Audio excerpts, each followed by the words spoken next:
প্রিয় ভিউয়ার্স, আসসালামু আলাইকুম। আজকে আমরা শিখব মাইক্রোসফট ওয়ার্ড 2010 এর সঙ্গে পরিচিত হব এবং মাইক্রোসফট ওয়ার্ড 2010 নিয়ে একটু আলোচনা করব। প্রথমে আমরা স্টার্ট বাটনে ক্লিক করব, মাইক্রোসফট ওয়ার্ড 2010 প্রোগ্রামে ক্লিক করব। এখন আমাদের মাইক্রোসফট ওয়ার্ড 2010 প্রোগ্রামটি চালু হয়েছে। এখন আমরা এটাকে বড় করব। মাইক্রোসফট ওয়ার্ড প্রোগ্রামটি আসলে আমরা সবাই মোটামুটি ভাবে পরিচিত, তারপরেও একটু বলি। উপরের যে ডকুমেন্টস 1 মাইক্রোসফট ওয়ার্ড, এটাকে বলা হয় টাইটেল বার, অর্থাৎ এই পেজটার নাম। বাম সাইডে এগুলা কিছু আইকন, এগুলাকে শর্টকাট আইকন বলা হয়, অর্থাৎ এই আইকনগুলোকে আমরা মডিফাই বা কাস্টমাইজ করে এখানে রাখতে পারি, নাও রাখতে পারি। নিচের যে লাইনটা file, home, insert, page layout, এগুলাকে বলি রিবন। এখন এই রিবনগুলোর কাজ কি? রিবনগুলা এক একটা রিবনের এক এক ধরনের টুলস থাকে। যেমন হোমে ক্লিক করা আছে, এখানে হোমের যে টুলস সেগুলো প্রদর্শন।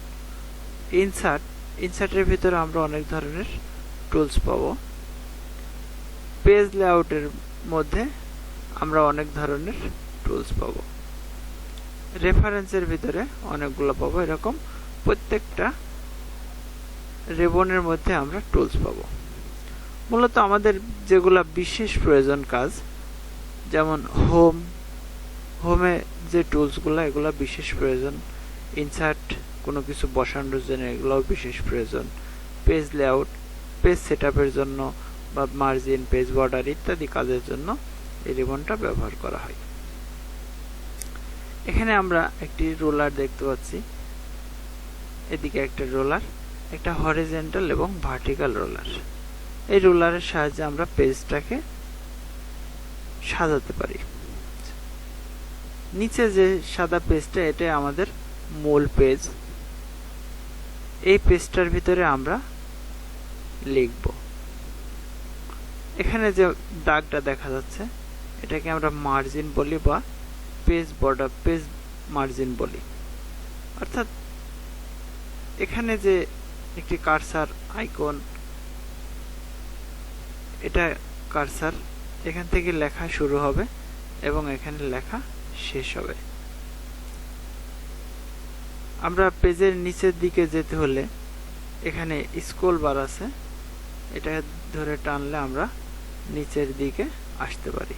অর্থাৎ এই পেজের এই পর্যন্ত শেষ লেখা হবে। এর বাহিরে যে পেজটুকু দেখা যাচ্ছে, এটা মার্জিন, এটাতে লেখা যাবে না, তবে কাস্টমাইজ করে লেখা সম্ভব। নিচে যেটা এখানে পেজ দেখাচ্ছে, অর্থাৎ এখানে আমাদের এখানে একটা পেজ আছে, তাই এখানে পেজ কাউন্ট দেখাচ্ছে। ওয়ার্ড 0 দেখাচ্ছে, আমাদের এখানে কোনো লেখা নাই, তাই 0 দেখাচ্ছে।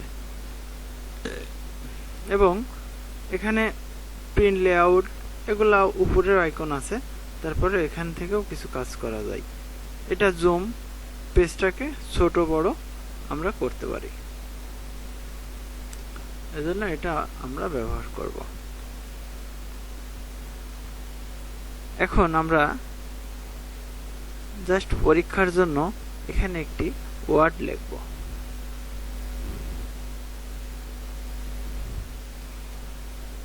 এখানে ওয়ার্ড সংখ্যা 1 দেখাচ্ছে। যদি আমরা